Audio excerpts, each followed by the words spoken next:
جو ہم ہم نے ڈالی ہوتی ہے اینجیوگرافی کے لیے، جو کیسٹر ہم نے ڈالا ہوتا ہے، وہ جہاں اندر جاتا ہے تو اس کے ساتھ ہی جیسے ہی وہ نالی کے اندر جاتا ہے، دل کی شریان کے اندر جاتا ہے، تو ساتھ ہی نالی آگے سے پچک جاتی ہے، سپیزم میں چلی جاتی ہے۔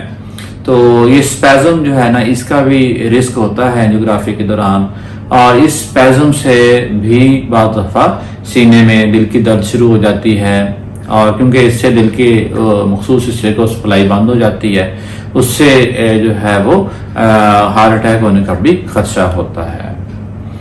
5ویں نمبر پہ ہے گردوں کا عارضہ، یعنی ہم نے پچھلے ویڈیوز میں بات کی کہ اینجیوگرافی کے دوران ہم ایک انجیکشن استعمال کرتے ہیں جس کو ہم کنٹراسٹ کا نام دیتے ہیں، کنٹراسٹ انجیکشن یا کنٹراسٹ ڈائی جس کو ہم کہتے ہیں۔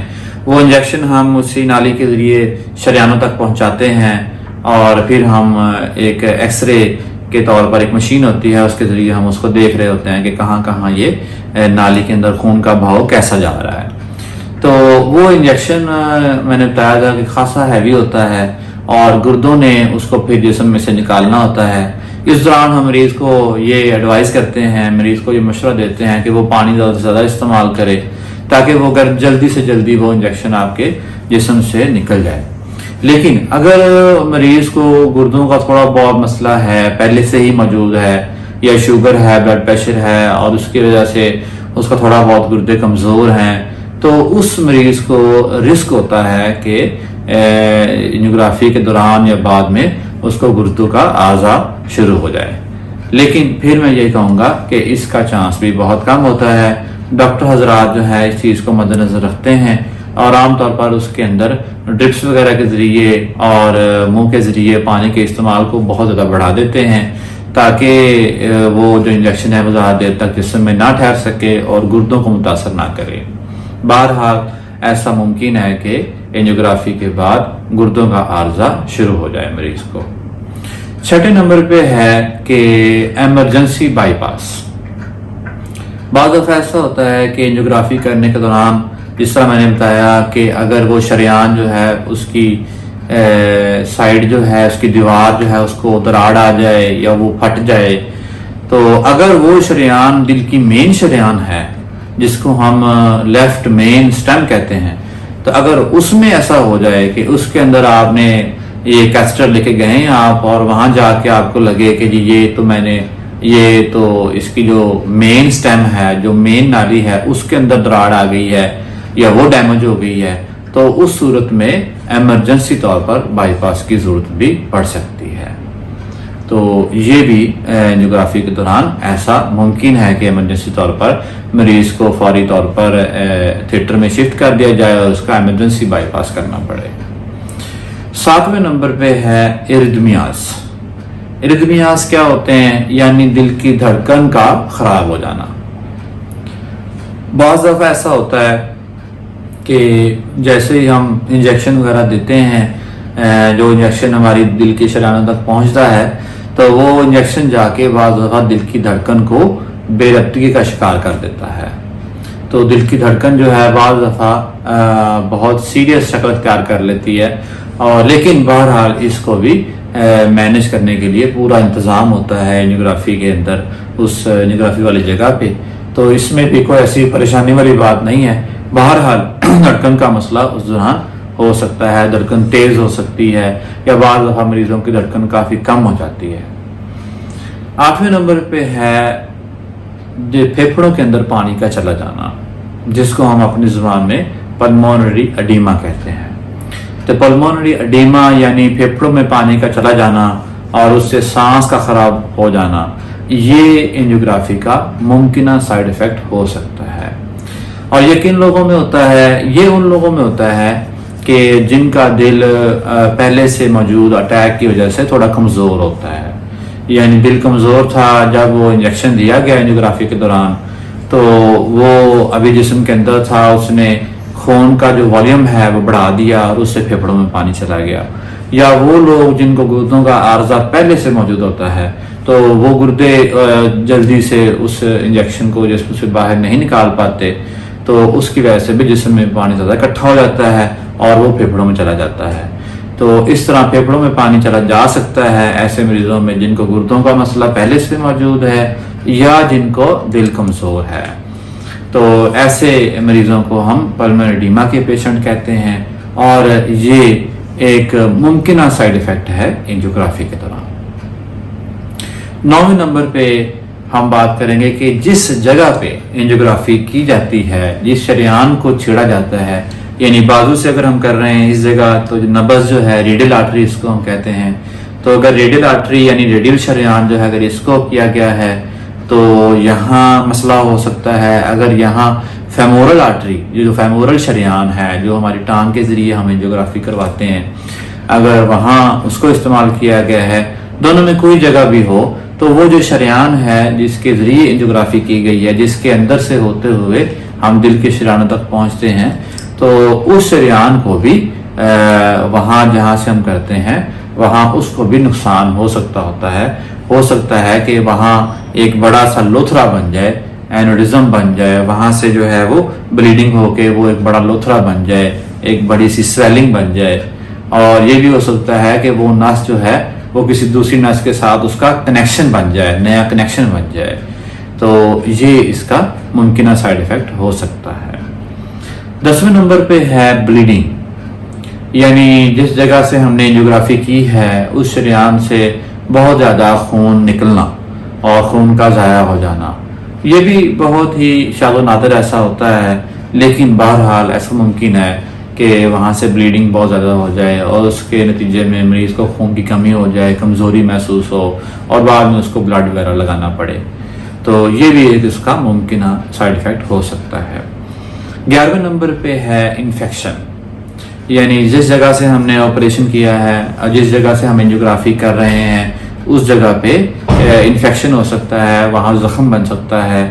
تو اس چیز کو بھی روکنے کے لیے بہرحال ہم جب اینجیوگرافی کرتے ہیں تو اس کے بعد مریض کو اینٹی بایوٹک دیتے ہیں، یعنی اس انفیکشن سے بچنے کے لیے دوائی دیتے ہیں. تو انفیکشن ہونے کا جو رسک ہے، جو چانس ہے، وہ بھی انتہائی کم ہوتا ہے.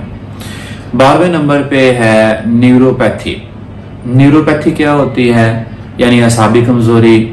اگر مثال کے طور پر ٹانگ کے ذریعے ٹانگ کے اوپر والے حصے سے ہم نے اینجیوگرافی کروائی ہے اور وہاں کوئی بڑا لوتھرا بن گیا ہے خون کا، تو وہ لوتھرا آس پاس سے گزرنے والی نسوں کو دباتا ہے، جو ہماری ٹانگ کو سپلائی دے رہے ہوتے ہیں، جو ہماری ٹانگ کو کنٹرول کر رہے ہوتے ہیں. ان پٹھوں کو، ان نسوں کو جب وہ دباتا ہے تو اس سے ہماری ٹانگ کے اندر مختلف قسم کی علامات آ سکتی ہیں، جیسے کہ ٹانگ کے اندر کمزوری ہو جانا، یا ٹانگ جو ہے وہ سونا شروع کر دینا، یا ٹانگ کے اندر جلن کا احساس ہونا. تو یہ ممکن ہے کہ ان میں سے کوئی مسئلہ مریض کو شروع ہو جائے، لیکن یہ انہی مریضوں میں ہوگا کہ جن کے اندر جہاں سے ہم اینجیوگرافی کرتے ہیں وہاں کوئی سویلنگ ہو جائے، خون کا کوئی بڑا لوتھرا بن جائے اور وہ آس پاس سے گزرنے والی جو نسوں کو دبانا شروع کرتے. 13ویں نمبر پہ ہے الرجی. الرجی جیسے میں نے پچھلی ویڈیو میں بھی بات کی تھی کہ جو انجیکشن ہم دیتے ہیں بعض دفعہ وہ انجیکشن مریض کو سوٹ نہیں کرتا، اس سے مریض کو الرجی ہوتی ہے.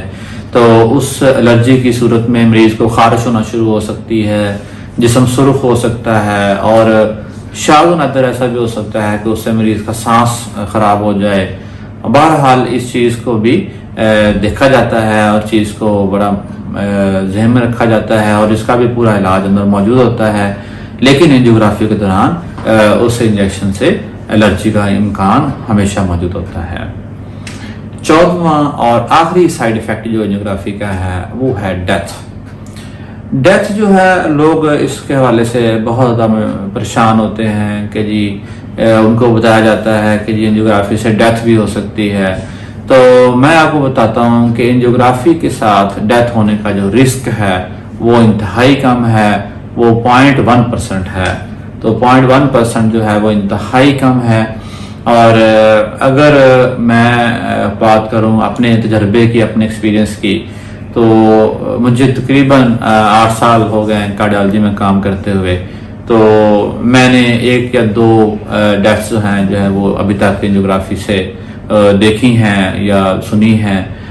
یہ کوئی میجر سائیڈ ایفیکٹ نہیں ہے، اور وہ وہی لوگ ہوتے ہیں کہ جن لوگوں کو اور مسئلے بھی ساتھ چل رہے ہوتے ہیں یا جو ہائی رسک پیشنٹ ہوتے ہیں جن کو ملٹیپل مسئلے چل رہے ہوتے ہیں اور وہ جب ایمرجنسی طور پر اینجیوگرافی کے لیے آتے ہیں اور اسٹینٹ وغیرہ ڈلوانے کے لیے، تو اس صورت میں ان لوگوں کے میں سے رسک ہوتا ہے کہ ان کی ڈیتھ ہو جائے، لیکن اس کا چانس بھی انتہائی کم ہے، 0.1% ہے، یعنی 0.1%۔ تو اس لیے یہ 14 سائیڈ افیکٹس سے جن پہ ہم نے آج بات کی کہ اینجیوگرافی سے اس پروسیس کے دوران یا بعد میں یہ 14 سائیڈ افیکٹس جو ہیں وہ ان میں سے کوئی بھی سائیڈ افیکٹ ہو سکتا ہے۔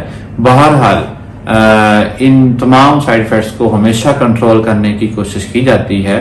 ڈاکٹر حضرات جو کر رہے ہوتے ہیں وہ ان سب چیزوں کے ساتھ نبرد زماں ہونے کے لیے تیار ہوتے ہیں، ان کے ادویات، ان کی ایمرجنسی ٹرالی، یہ سب چیزیں ان کے پاس موجود ہوتی ہیں جب وہ اس پروسیس کو کرتے ہیں۔ تو میں آپ سے یہی کہوں گا کہ ان سب چیزوں کو مد نظر رکھتے ہوئے پھر بھی اگر آپ کا ڈاکٹر جو ہے آپ کو ایڈوائز کرتا ہے اینجیوگرافی، تو آپ اینجیوگرافی کی طرف ضرور جائیں اور اپنے ایکسپرٹ ڈاکٹر کے پاس جائیں، اپنی اینجیوگرافی کرائیں تاکہ آپ کا علاج ممکن ہو سکے۔ انشاءاللہ اگلی ویڈیو پہ ہم مزید اس پہ بات کرتے رہیں گے، تب تک کے لیے اللہ حافظ۔